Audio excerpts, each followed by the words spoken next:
René Guénon, Aperçu sur l'ésotérisme chrétien. Deuxième partie, de quelques organisations initiatiques chrétiennes, chapitre 4, le langage secret de Dante et des fidèles d'amour.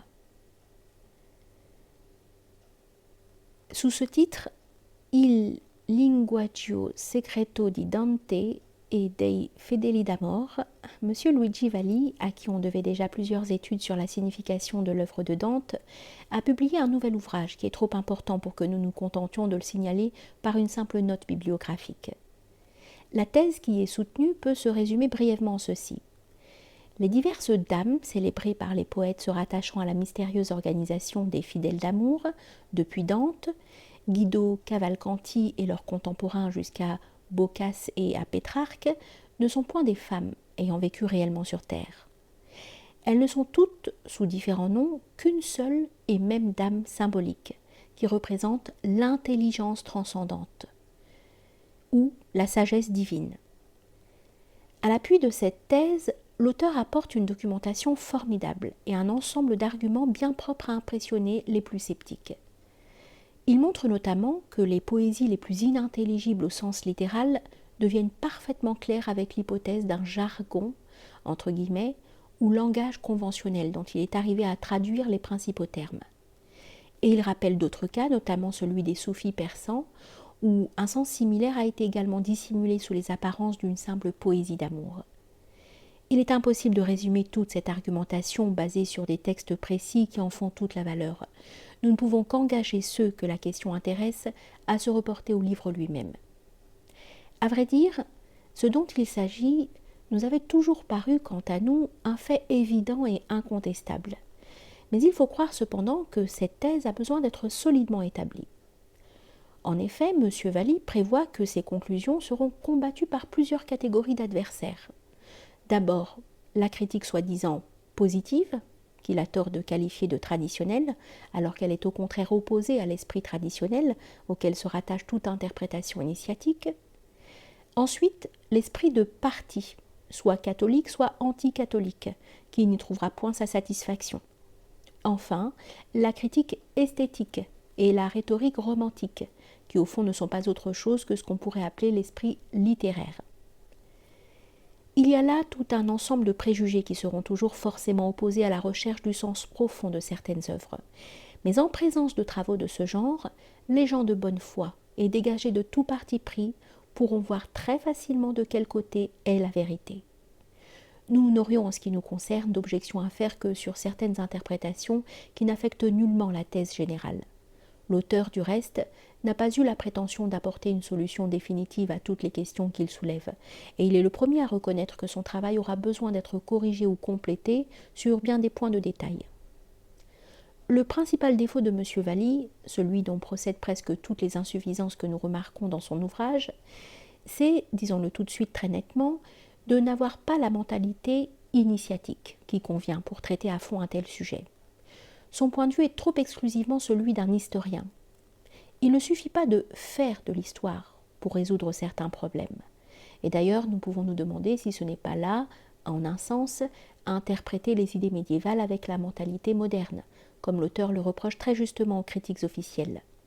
Les hommes du Moyen-Âge ont-ils jamais fait de l'histoire pour l'histoire ? Il faut pour ces choses une compréhension d'un ordre plus profond. Si l'on n'y apporte qu'un esprit et des intentions profanes, on ne pourra guère qu'accumuler des matériaux qu'il restera toujours à mettre en œuvre avec un tout autre esprit. Et nous ne voyons pas très bien de quel intérêt serait une recherche historique s'il ne devait pas en sortir quelques vérités doctrinales. Il est vraiment regrettable que l'auteur manque de certaines données traditionnelles, d'une connaissance directe et pour ainsi dire technique des choses dont il traite. C'est ce qui l'a empêché notamment de reconnaître la portée proprement initiatique de notre étude sur l'ésotérisme de Dante. C'est ainsi qu'il n'a pas compris que peu importait au point de vue où nous nous placions que telle découverte soit due à Rossetti, à Roux ou à tout autre, parce que nous ne les citions que comme point d'appui pour des considérations d'un ordre bien différent. Il s'agissait pour nous de doctrine initiatique, non d'histoire littéraire. À propos de Rossetti, nous trouvons assez étrange l'assertion d'après laquelle il aurait été Rose-Croix, les vrais Rose-Croix, qui d'ailleurs n'étaient nullement de descendance gnostique, ayant disparu du monde occidental bien avant l'époque où il vécut. Mais s'il fut rattaché à quelque organisation pseudo-rosicrucienne comme il y en a tant, celle-ci très certainement n'avait en tout cas aucune tradition authentique à lui communiquer. Du reste, sa première idée de ne voir partout qu'un sens purement politique va aussi nettement que possible à l'encontre d'une pareille hypothèse. M. Valli n'a du rosicrucianisme qu'une idée bien superficielle et même tout à fait simpliste, et il ne semble pas soupçonner le symbolisme de la croix, pas plus qu'il ne paraît avoir bien compris la signification traditionnelle du cœur, se rapportant à l'intellect et non au sentiment. Disons sur ce dernier point que le cuor gentil des fidèles d'amour est le cœur purifié, c'est-à-dire vide de tout ce qui concerne les objets extérieurs, et par là même rendu apte à recevoir l'illumination intérieure. Ce qui est remarquable, c'est qu'on trouve une doctrine identique dans le taoïsme. Signalons encore d'autres points que nous avons relevés au cours de notre lecture. Il y a par exemple quelques références assez fâcheuses et qui déparent un ouvrage sérieux. C'est ainsi qu'on aurait pu trouver facilement de meilleures autorités à citer que Méade pour le gnosticisme, Marc Saunier pour le symbolisme des nombres et surtout Léo Taxil pour la maçonnerie. Ce dernier est d'ailleurs mentionné pour un point tout à fait élémentaire, les âges symboliques des différents grades qu'on peut trouver n'importe où. Au même endroit, l'auteur cite aussi, d'après Rossetti, le recueil précieux de la maçonnerie adoniramite. Mais la référence est indiquée d'une façon tout à fait inintelligible et qui montre bien qu'il ne connaît pas par lui-même le livre dont il s'agit. Du reste, il y aurait de fortes réserves à faire sur tout ce que M. Valli dit de la maçonnerie, qu'il qualifie bizarrement de modernissima. Une organisation peut avoir perdu l'esprit, ou ce qu'on appelle en arabe la baraka, par intrusion de la politique, ou autrement, et garder néanmoins son symbolisme intact, tout en ne le comprenant plus.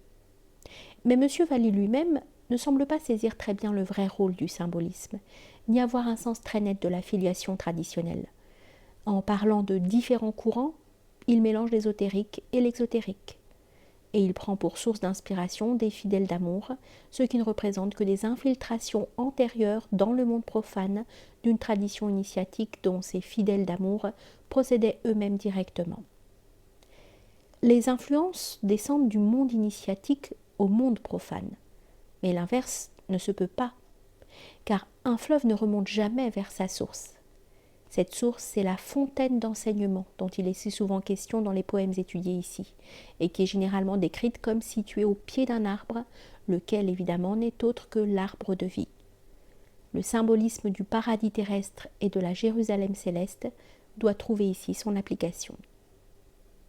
Il y a aussi des inexactitudes de langage, qui ne sont pas moins regrettables. Ainsi, l'auteur qualifie d'humaines des choses qui, au contraire, sont essentiellement supra-humaines, comme l'est d'ailleurs tout ce qui est d'ordre véritablement traditionnel et initiatique. De même, il commet l'erreur d'appeler adeptes les initiés d'un grade quelconque, alors que cette appellation doit être réservée rigoureusement au grade suprême. L'abus de ce mot est particulièrement intéressant à noter parce qu'il constitue en quelque sorte une marque. Il y a un certain nombre de méprises que les profanes manquent rarement de commettre, et celle-là en est une. Il faut relever encore à cet égard l'emploi continuel de mots comme secte et sectaire, qui pour désigner une organisation initiatique et non religieuse, et ce qui s'y rapporte, sont tout à fait impropres et vraiment déplaisants. Et ceci nous amène directement au plus grave défaut que nous ayons à constater dans l'ouvrage de M. Valli. Ce défaut, c'est la confusion constante des points de vue initiatiques et mystiques, et l'assimilation des choses dont il s'agit à une doctrine religieuse, alors que l'ésotérisme, même s'il prend sa base dans des formes religieuses, comme c'est le cas pour les soufis et pour les fidèles d'amour, appartient en réalité à un ordre tout différent. Une tradition vraiment initiatique ne peut pas être hétérodoxe. La qualifier ainsi, c'est renverser le rapport normal et hiérarchique entre l'intérieur et l'extérieur. L'ésotérisme n'est pas contraire à l'orthodoxie, même entendu simplement au sens religieux. Il est au-dessus ou au-delà du point de vue religieux, ce qui évidemment n'est pas du tout la même chose.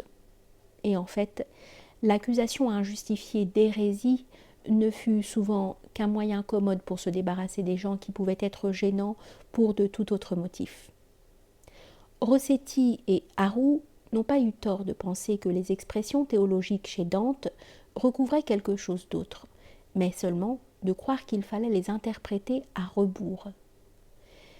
L'ésotérisme se superpose à l'exotérisme, mais ne s'y oppose pas, parce qu'il n'est pas sur le même plan, et il donne aux mêmes vérités, par transposition dans un ordre supérieur, un sens plus profond. Assurément, il se trouve qu'Amor est le renversement de Roma.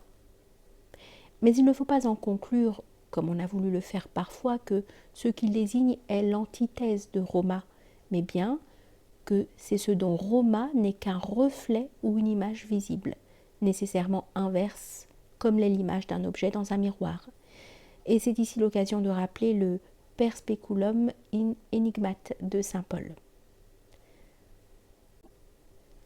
Ajoutons, en ce qui concerne Rossetti et Arrou, et quelques réserves qu'il convienne de faire sur certaines de leurs interprétations, qu'on ne peut dire, sans risquer de retomber dans les préjugés de la critique positive, qu'une méthode est inacceptable parce qu'incontrôlable. Il faudrait alors rejeter tout ce qui est obtenu par connaissance directe, et notamment par communication régulière d'un enseignement traditionnel, qui est en effet incontrôlable pour les profanes. La confusion de M. Valli entre ésotérisme et hétérodoxie est d'autant plus étonnante qu'il a tout au moins compris, beaucoup mieux que ses prédécesseurs, que la doctrine des fidèles d'amour n'était nullement anti-catholique. Elle était même, comme celle des Rose-Croix, rigoureusement catholique, au vrai sens de ce mot, et qu'elle n'avait rien de commun avec les courants profanes dont devait sortir la réforme. Seulement, où a-t-il vu que l'Église ait fait connaître au vulgaire le sens profond des mystères ? Elle l'enseigne au contraire si peu qu'on a pu douter qu'elle-même en ait gardé la conscience. Et c'est précisément dans cette perte de l'esprit que consisterait la corruption dénoncée déjà par Dante et ses associés. La plus élémentaire prudence leur recommandait d'ailleurs, quand il parlait de cette corruption, de ne pas le faire en langage clair.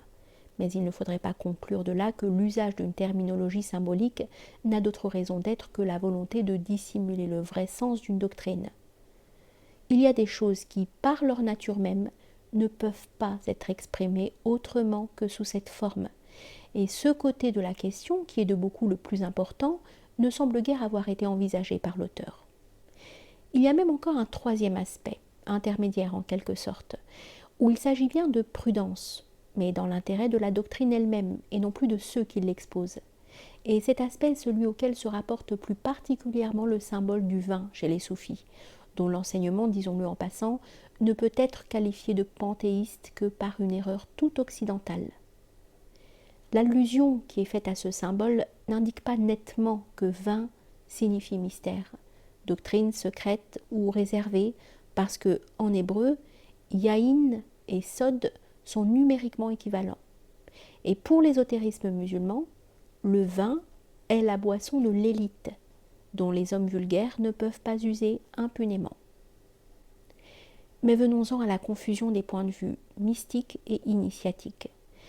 Elle est solidaire de la précédente, car c'est la fausse assimilation des doctrines ésotériques au mysticisme, lequel relève du domaine religieux, qui amène à les mettre sur le même plan que l'exotérisme et à vouloir les opposer à celui-ci. Nous voyons fort bien ce qui, dans le cas présent, a pu causer cette erreur. C'est qu'une tradition chevaleresque, pour s'adapter à la nature propre des hommes à qui elle s'adresse spécialement, comporte toujours la prépondérance d'un principe représenté comme féminin, Madonna, ainsi que l'intervention d'un élément affectif, Amor. Le rapprochement d'une telle forme traditionnelle avec celle que représentent les soufis persans est tout à fait juste, mais il faudrait ajouter que ces deux cas sont loin d'être les seuls où se rencontre le culte de la Donna Divinita, c'est-à-dire de l'aspect féminin de la divinité. On le trouve dans l'Inde aussi, où cet aspect est désigné comme la Shakti, équivalente à certains égards de la Shekinah hébraïque. Et il est à remarquer que le culte de la Shakti concerne surtout les Kshatriyas. Une tradition chevaleresque, précisément, n'est pas autre chose qu'une forme traditionnelle à l'usage des Kshatriyas, et c'est pourquoi elle ne peut pas constituer une voix purement intellectuelle comme l'est celle des brahmanes. Celle-ci est la voix sèche des alchimistes, tandis que l'autre est la voix humide. L'eau symbolisant le féminin, comme le feu le masculin, et la première correspondant à l'émotivité et le second à l'intellectualité qui prédominent respectivement dans la nature des kshatriyas et dans celle des brahmanes. C'est pourquoi une telle tradition peut sembler mystique extérieurement, même quand elle est initiatique en réalité, si bien qu'on pourrait même penser que le mysticisme, au sens ordinaire du mot, en est comme un vestige ou une survivance demeurant dans une civilisation telle que celle de l'Occident, après que toute organisation traditionnelle régulière a disparu. Le rôle du principe féminin dans certaines formes traditionnelles se remarque même dans l'exotérisme catholique, par l'importance donnée au culte de la Vierge. M. Valli semble s'étonner de voir la Rosa Mystica figurer dans les litanies de la Vierge. Il y a pourtant dans ces mêmes litanies bien d'autres symboles proprement initiatiques, et ce dont il ne paraît pas se douter, c'est que leur application est parfaitement justifiée par les rapports de la Vierge avec la sagesse et avec la Shekinah. Notons aussi à ce propos que saint Bernard, dont on connaît la connexion avec les Templiers, apparaît comme un chevalier de la Vierge, qu'il appelait sa dame. On lui attribue même l'origine du vocable Notre-Dame. C'est aussi Madonna, et sous un de ses aspects, elle s'identifie à la sagesse, donc à la Madonna même des fidèles d'amour. Voilà encore un rapprochement que l'auteur n'a pas soupçonné, pas plus qu'il ne paraît soupçonner les raisons pour lesquelles le mois de mai est consacré à la Vierge. Il y a une chose qui aurait dû amener M. Valli à penser que les doctrines en question n'étaient point du mysticisme. C'est qu'il constate lui-même l'importance presque exclusive qui est attachée à la connaissance, ce qui diffère totalement du point de vue mystique. Il se méprend d'ailleurs sur les conséquences qu'il convient d'en tirer. Cette importance n'est pas un caractère spécial au gnosticisme, mais un caractère général de tout enseignement initiatique, quelque forme qu'il ait prise. La connaissance est toujours le but unique, et tout le reste n'est que moyen divers pour y parvenir. Il faut bien prendre garde de ne pas confondre gnose, qui signifie connaissance, et gnosticisme, bien que le second tire évidemment son nom de la première. D'ailleurs, cette dénomination de gnosticisme est assez vague et paraît en fait avoir été appliquée indistinctement à des choses fort différentes. Il ne faut pas se laisser arrêter par les formes extérieures, quelles qu'elles puissent être. Les fidèles d'amour savaient aller au-delà de ces formes, et en voici une preuve. Dans une des premières nouvelles du Décaméron de Boccace, Melchisédek affirme que, entre le judaïsme, le christianisme et l'islamisme, personne ne sait quelle est la vraie foi. M. Valli a vu juste en interprétant cette affirmation en ce sens que la vraie foi est cachée sous les aspects extérieurs des diverses croyances. Mais ce qui est le plus remarquable, et cela il ne l'a pas vu, c'est que ces paroles soient mises dans la bouche de Melchisédek, qui est précisément le représentant de la tradition unique cachée sous toutes ses formes extérieures. Et il y a là quelque chose qui montre bien que certains, en Occident, savaient encore à cette époque ce qu'est le véritable centre du monde. Quoi qu'il en soit, l'emploi d'un langage affectif, comme l'est souvent celui des fidèles d'amour, est aussi une forme extérieure par laquelle on ne doit pas être illusionné. Il peut fort bien recouvrir quelque chose de bien autrement profond, et en particulier le mot « amour » peut, en vertu de la transposition analogique, signifier tout autre chose que le sentiment qu'il désigne d'ordinaire. Ce sens profond de l'amour, en connexion avec les doctrines des ordres de chevalerie, pourrait résulter notamment du rapprochement des indications suivantes. D'abord, la parole de saint Jean, Dieu est amour. Ensuite, le cri de guerre des Templiers, vive Dieu saint amour. Et enfin, le dernier vers de la Divine Comédie, la mort chez muove il sole et l'atre stelle. Un autre point intéressant à cet égard, c'est le rapport établi entre l'amour et la mort dans le symbolisme des fidèles d'amour. Ce rapport est double, parce que le mot mort lui-même a un double sens. D'une part, il y a un rapprochement et comme une association de l'amour et de la mort, celle-ci devant alors être entendue comme la mort initiatique, et ce rapprochement semble s'être continué dans le courant d'où sont sorties à la fin du Moyen-Âge les figurations de la danse macabre. D'autre part, il y a aussi une antithèse établie à un autre point de vue entre l'amour et la mort, antithèse qui peut s'expliquer en partie par la constitution même des deux mots.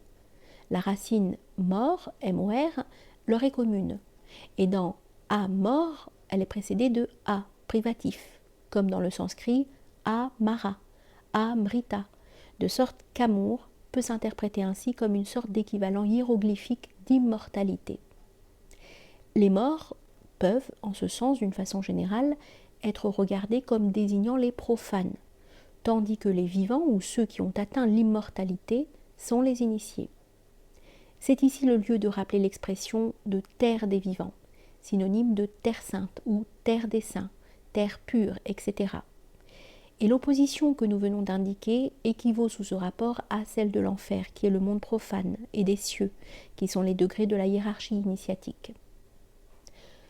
Quant à la vraie foi, dont il a été parlé tout à l'heure, c'est elle qui est désignée comme la fede santa, expression qui, comme le mot amor, A-M-O-R-E, s'applique en même temps à l'organisation initiatique elle-même. Cette fede santa dont Dante était kadosh, c'est la foi des fedeli d'amor. Et c'est aussi la fede dei santi, c'est-à-dire l'enuna des kadosh, ainsi que nous l'avons expliqué dans l'ésotérisme de Dante. Cette désignation des initiés comme les saints, dont kadosh est l'équivalent hébraïque, se comprend parfaitement par la signification des cieux, telle que nous venons de l'indiquer, puisque les cieux sont en effet décrits comme la demeure des saints. Elle doit être rapprochée de beaucoup d'autres dénominations analogues, comme celles de pur, parfait, qatar, soufi, irwan safa, etc., qui toutes ont été prises dans le même sens. Et elle permet de comprendre ce qu'est véritablement la Terre Sainte. Ceci nous amène à signaler un autre point, auquel M. Valli ne fait qu'une trop brève allusion. C'est la signification secrète des pèlerinages, se rapportant aux pérégrinations des initiés, dont les itinéraires, d'ailleurs, coïncidaient en effet le plus souvent avec ceux des pèlerins ordinaires, avec qui ils se confondaient ainsi en apparence, ce qui leur permettait de mieux dissimuler les vraies raisons de ces voyages. Du reste, la situation même des lieux de pèlerinage, comme celle des sanctuaires de l'Antiquité, a une valeur ésotérique, dont il y a lieu de tenir compte à cet égard.